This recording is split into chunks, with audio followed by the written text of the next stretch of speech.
नमस्कार बच्चों। बताते हुए बड़ा हर्ष हो रहा है कि हम लोग अब एक नया इनिशिएटिव लेकर चल रहे हैं।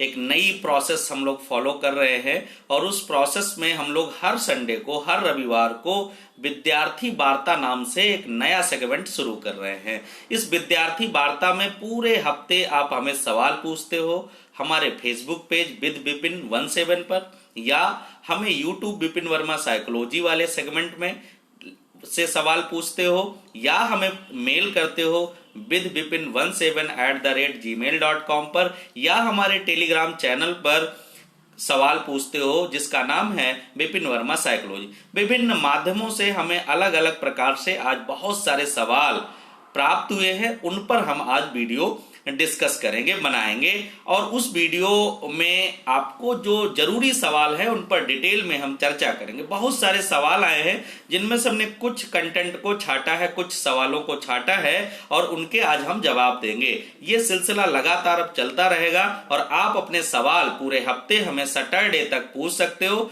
सैटरडे 12 बजे तक पूछ सकते हो ताकि हम प्रॉपर उस पर तैयारी करके और आपको वीडियो बनाकर संडे को इवनिंग तक आप तक पहुंचा देंगे। तो बहुत सारे लोगों ने जो सवाल पूछे हैं उनके नाम ले लेते हैं, क्योंकि सवाल तो बहुत सारे लोगों ने पूछे हैं, सबके नाम संभव नहीं है। जिनके सवाल आज हम शामिल कर रहे हैं इस विद्यार्थी वार्ता में, पहली विद्यार्थी वार्ता में, उनके नाम हैं। सबसे पहले सवाल आया है आरती गौर का, पूनम का आया है, आलोक का आया है, सुरेश का आया, महेंद्र का, विकास का, विशाल का, धीरेन्द्र का, और कई सारे लोग हैं।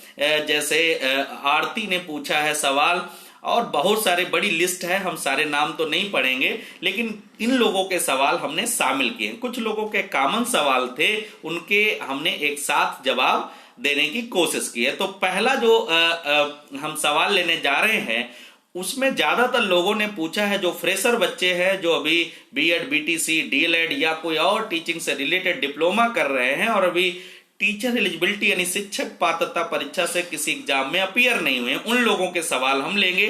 तो उन्होंने पूछा है टेट और सीटेट में क्या सिलेबस होता है और इसकी तैयारी हम कैसे करें। तो देखिए, टेट और सीटेट सेंट्रल टीटी जो है केंद्रीय पात्रता परीक्षा है, जिसको सीबीएसई कंडक्ट कराता है साल में 2 बार। एक प्राइमरी लेवल पर पेपर होता है, एक जूनियर स्तर पर पेपर होता है। प्राइमरी स्तर पर जो पेपर होता है उसमें कुछ चीजें आती हैं और 150 नंबर का पेपर होता है, 2.5 घंटे का पेपर होता है। तो पहला जो सेगमेंट आता है उसमें चाइल्ड डेवलपमेंट यानी बाल मनोविज्ञान से या बाल विकास से संबंधित 30 सवाल आपको पूछे जाते हैं। कोई नेगेटिव मार्किंग नहीं होती है और सारे सवाल आपको करने कंपलसरी होते हैं। चाइल्ड डेवलपमेंट जो आपने बीएड के चारों सेमेस्टर में, या बीटीसी या डीएलएड या बीएलएड या डीएड में जो आपने चाइल्ड डेवलपमेंट पढ़ा है, एजुकेशन साइकोलॉजी पढ़ा है, उससे संबंधित सवाल आते हैं। ये टेट में भी होता है और सेंट्रल टीटी में होता है। प्राइमरी स्तर पर दूसरा सेगमेंट आता है इन्वायरमेंटल स्टडी, पर्यावरण अध्ययन, जो तुम्हारे सराउंडिंग इन्वायरमेंट में एक्टिविटी हो रही है उससे रिलेटेड सवाल पूछे जाते हैं। तीसरा सेगमेंट आता है मैथमेटिक्स यानी गणित का। प्राइमरी स्तर पर सीटेट में बेसिक गणित आती है, जो फंडामेंटल बेसिक नंबर सिस्टम है, प्लेस वैल्यू, स्थानीय मान है, तौलना, मापना, इन सब, गुणनखंड, सीरियल, ये सब आपको बेसिक मैथमेटिक्स आती है। इसके 30 सवाल आते हैं। इसके बाद भाषा आती है, भाषा हिंदी आती है और एक ऑप्शन में भाषा आपको अंग्रेजी या संस्कृत या उर्दू में से। सेंट्रल टीटी में 20 भाषाओं का ऑप्शन होता है, टेट में 3 ही भाषाएं आपके पास होती है, हिंदी, संस्कृत, अंग्रेजी, उर्दू। तो यहां आपको ध्यान देना है, जो आपका सेंट्रल टीटी में हिंदी और अंग्रेजी अथवा संस्कृत आप लेते हो, तो ये 30-30 मिलाकर के करीब 150 सवाल आपके पास होते हैं। 150 नंबर के 2.5 घंटे का पेपर होता है। तो स्टेट में क्या है, फैक्ट बेस्ड क्वेश्चन आते हैं, सेंट्रल टीटी में यही अप्लाइड क्वेश्चन आते हैं। अगर हम बात करें जूनियर स्तर की, तो वहां पर बात करें तो वहां जो प्राइमरी स्तर से अलग चीजें हो जाती हैं थोड़ा, क्योंकि पेपर थोड़ा टफ हो जाता है, क्वेश्चन थोड़ा लेंदी हो जाते हैं। तो अगर हम बात करें यहाँ कौन कौन से सेगमेंट सेंट्रल टीटी और टीटी में आते हैं, तो यहाँ पहले नंबर पर चाइल्ड डेवलपमेंट एंड पेडागोजी 30 सवाल आते हैं। जो लोग साइंस साइड स्ट्रीम से आते हैं उनको मैथमेटिक्स और साइंस के 60 सवाल, 30 मैथ के और 30 साइंस के आते हैं। इसके स्थान पर जो आर्ट साइड ग्रुप के बच्चे हैं उनके लिए मिलता है 60 क्वेश्चन, 60 सवाल आते हैं एसएसटी यानी सामाजिक विज्ञान से, उनको साइंस और मैथ यहाँ नहीं करनी होती है। इसके बाद हिंदी आपकी कंपलसरी लैंग्वेज की तरह होती है और ऑप्शन में आप संस्कृत, इंग्लिश, उर्दू में से जो आपका चुनाव करने का मन होता है वो करते हो। यहाँ भी 150 सवाल और 150 नंबर के होते हैं। 2.5 घंटे का पेपर होता है। एक पेपर, कोई भी नेगेटिव मार्किंग नहीं होती है।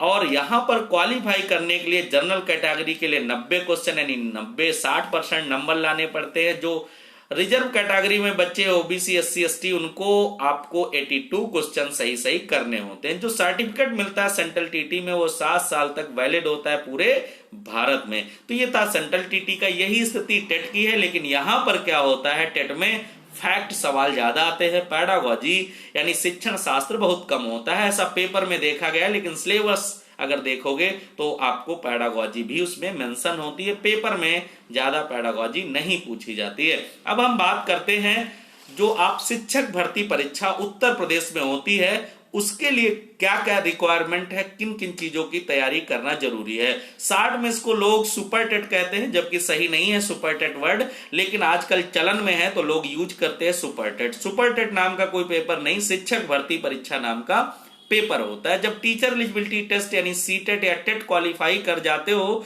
तो उत्तर प्रदेश में टीचर बनने के लिए पार्षदी स्कूलों में आपको ये परीक्षा देनी पड़ती है।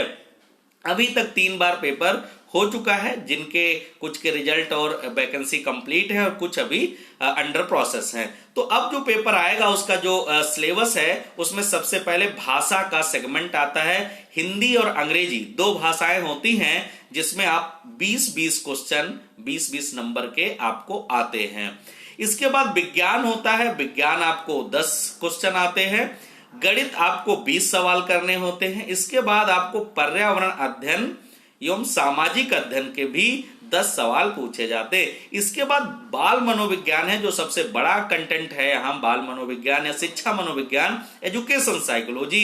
एजुकेशन साइकोलॉजी 4 सेगमेंट में बटी होती है, जिसको एक टाइटल दिया गया है बाल मनोविज्ञान, दूसरा टाइटल दिया है शिक्षण कौशल, तीसरा है जीवन कौशल और चौथा आईसीटी यानी इंफॉर्मेशन एंड कम्युनिकेशन टेक्नोलॉजी। इसमें बाल मनोविज्ञान के 10 सवाल, शिक्षण कौशल के 10 सवाल और जीवन कौशल के 10 सवाल प्लस आईसीटी के 5 सवाल यानी 35 नंबर का ये सेगमेंट आपको आता है। इसके बाद तार्किक ज्ञान यानी लॉजिकल रीजनिंग जो आती है वो 5 क्वेश्चन आते हैं और जीए जीएस एक बड़ा सेगमेंट होता है, करंट अफेयर और पूरा एसएसटी ये भी 30 सवाल। यहां पर भी 150 क्वेश्चन आते हैं। 2.5 घंटे में कोई नेगेटिव मार्किंग नहीं होती है। इसमें जो आपको क्वालिफाइंग क्राइटेरिया होता है उसको फुलफिल करते हो और उसके बाद इसमें मेरिट बनती है और फाइनल मेरिट गुणांक जोड़ करके आपको काउंसलिंग के लिए बुलाया जाता है और फिर आपको सीट अलॉट कर दी जाती है और आप परमानेंट टीचर बन जाते हैं।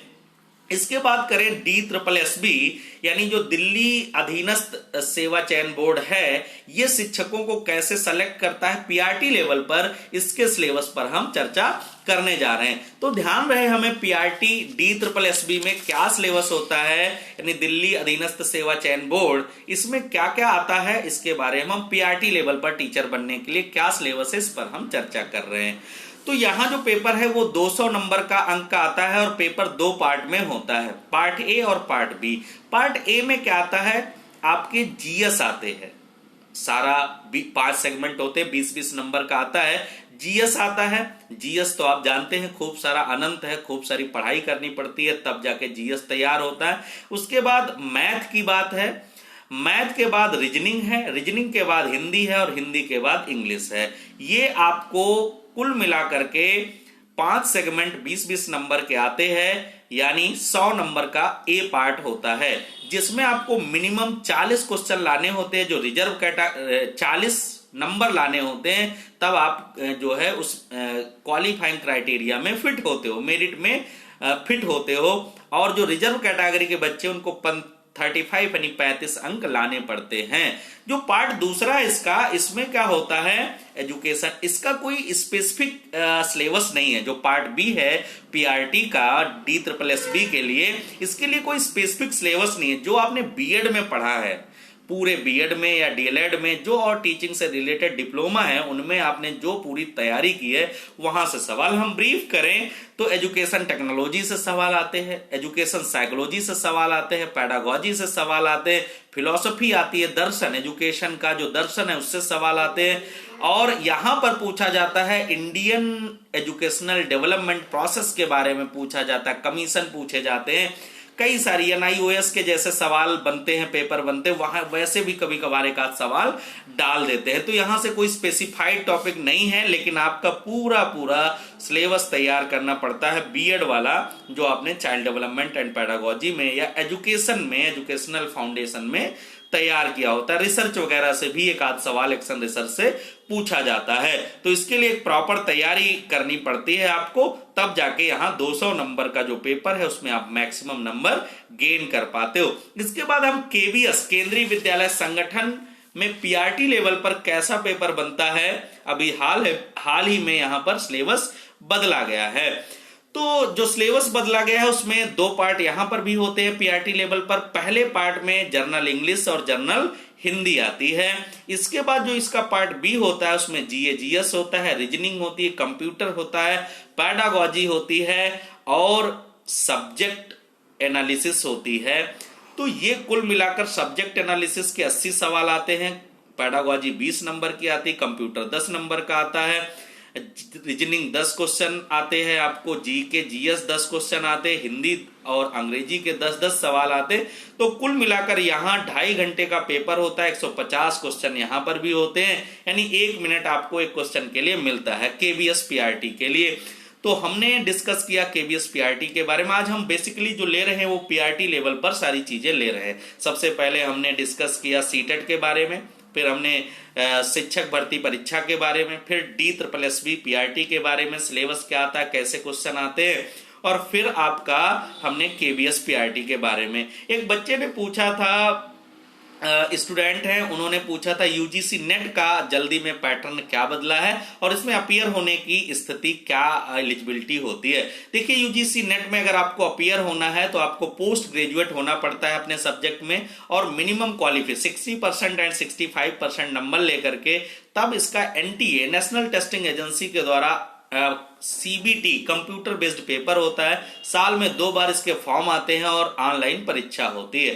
तो इसमें आप फॉर्म डाल सकते हैं। इसमें जो अपियरिंग में है, यानी एमए फर्स्ट ईयर में है या मैं सेकेंड ईयर में है, तो यूजीसी यूनिवर्सिटी ग्रांट कमीशन आपका 2 साल तक रिजल्ट अवेटेड मानता है। तो वो लोग भी अपियर हो सकते हैं जो अपियरिंग फॉर्म में है, फर्स्ट ईयर एमए में है या सेकेंड ईयर में। लेकिन एलिजिबिलिटी आपको पूरी करनी पड़ती है, जो 60 और 55% का क्राइटेरिया पोस्ट ग्रेजुएशन का है वो फुलफिल करना पड़ता है। यूजीसी नेट में भी 2 पार्ट होते हैं पेपर के।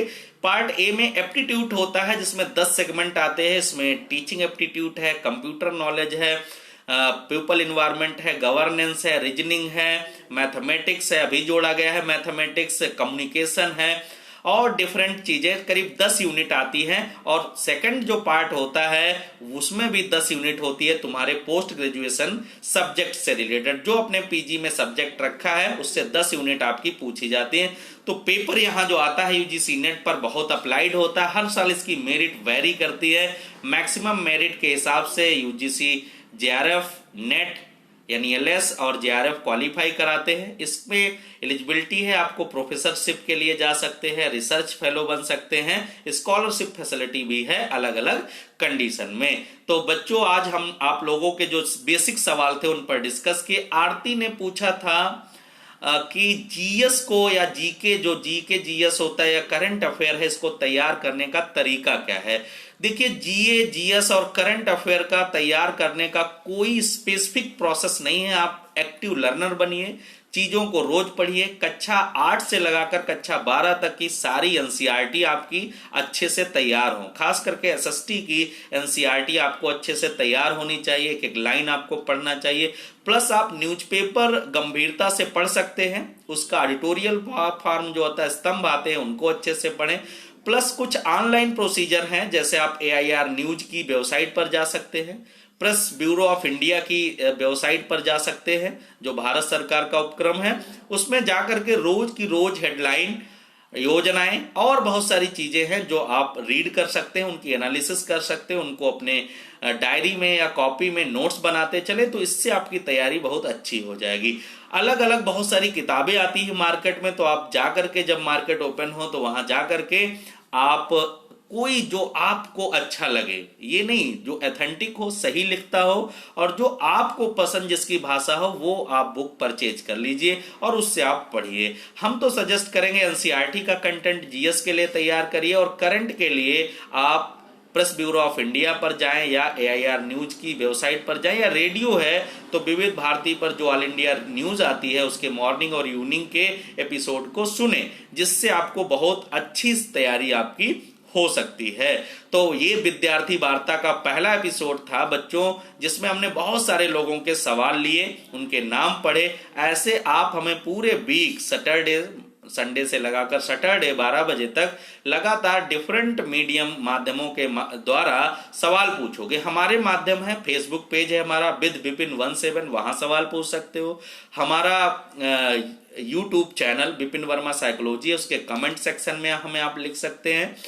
हमें आप लिख सकते हैं Telegram channel Vipin Verma psychology पर, तो वहां हमें सवाल भेज सकते हैं। प्लस जिनके पास हमारे नंबर हैं वहां पर भी आकर के आप हमें व्हाट्सएप कर सकते हैं और उन व्हाट्सएप पर भी अपने क्वेश्चन हमें पूछ सकते हैं। और इन सवालों के हम जवाब ऐसे विद्यार्थी वार्ता में देते रहेंगे। जो जो सवाल आएंगे उन पर हम कोशिश करेंगे गंभीरता से डिस्कस करके, एनालिसिस करके आपको जवाब दे। बहुत बहुत धन्यवाद बच्चों।